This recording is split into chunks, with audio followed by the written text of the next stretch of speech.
primer día de clases, cuando llevé a las nenas a las 8 de la mañana al colegio, nada, fue muy rápido, ¿qué te puedo decir? Es decir, yo dejé las nenas, crucé como crucé siempre, cuando terminé de cruzar me agarró así del hombro, me dio vuelta, te dije que te iba a matar, hija de puta, apoyó el revólver sobre mi pecho y pegó 2 tiros ahí y después uno más que me pegó acá en el costado del estómago. En mi caso la violencia era psicológica, era, a ver, medio inexplicable, pero uno no sé cómo y de qué manera, o sea, caes como en una red de miedo. Obviamente me amenazaba cuando yo empecé que me quería separar, etcétera. Las amenazas eran: antes de que te vayas te mato a vos, mato a las nenas y me pego un tiro yo. Por ende, había como una luz roja que me decía que podía ser capaz de hacerlo. O sea, hay cosas como que son indicadores de decir, bueno, no es una amenaza como cualquier otra amenaza. La Oficina de Violencia Doméstica nace por una preocupación. Hay realidades, ¿no es cierto? Algunas personas hacían denuncias, daban vuelta porque a ver si era la comisaría, si era en el hospital, si era dónde. Además de este peloteo de la gente y además de los expedientes, si era civil, si era penal, si era de familia, y mientras el expediente era que cada juez es mío o no es mío, tampoco se atendía el caso. Realmente era muy complicado y no había especialización. El día que yo me fui de mi casa fue porque recibí la primera golpiza, pero bueno, no me pegó nunca, pero ese día me pegó por lo que no me pegó con 14 años. El 80% de nuestros casos son de parejas, pero exparejas, el 35% son exparejas. Por eso es importante, porque la violencia no termina con la separación de la pareja. A veces justamente se exacerba ya la propia amenaza de que me voy a ir, es de por sí fuerte, ¿no es cierto? Y a veces justamente después la sigue, la busca en el lugar de trabajo, la sigue en la casa. Me fui a la casa de mi mamá y por una cuestión en el primer momento, no sé si de lástima, de lo que fuere, como yo no iba a vivir en esa casa, no le hice la exclusión del hogar, yo lo dejé en la casa a él, en vez de haberlo sacado de la casa y quedarme yo con las nenas. Motivo simple, es decir, le hacen la exclusión del hogar, lo sacan con un bolsito a la puerta de la calle, se queda un policía las primeras 24 horas, después y no te dejan un custodio policial constantemente.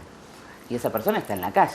Fíjense que si tenemos 25.000 casos, en realidad el control judicial no puede ser tener un policía como custodio acompañando a cada una de estas personas, porque además la vida sería imposible, ¿no?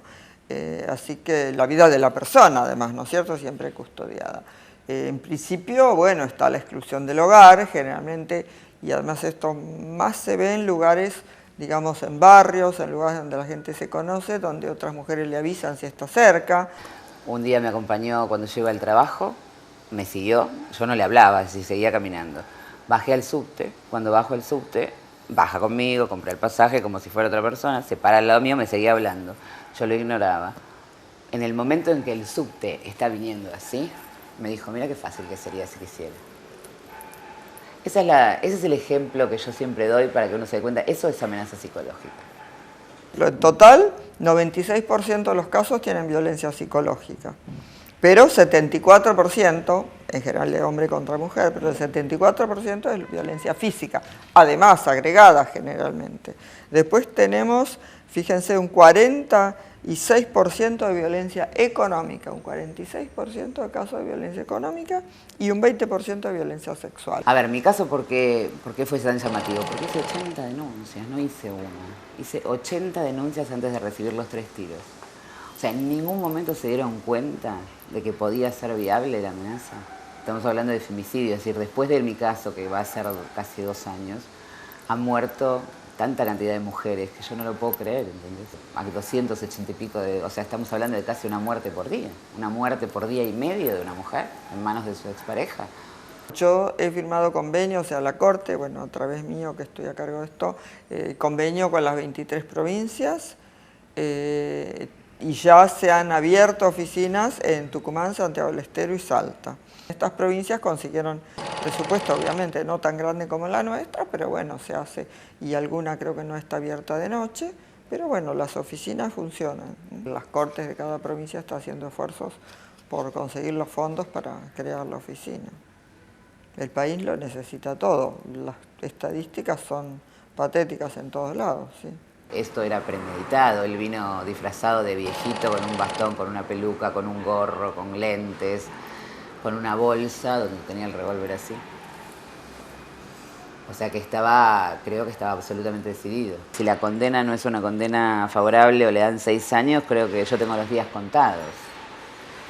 Porque, sinceramente, es decir, yo creo que esa persona en cuanto sale a hacer lo que no pudo lograr hacer en su momento.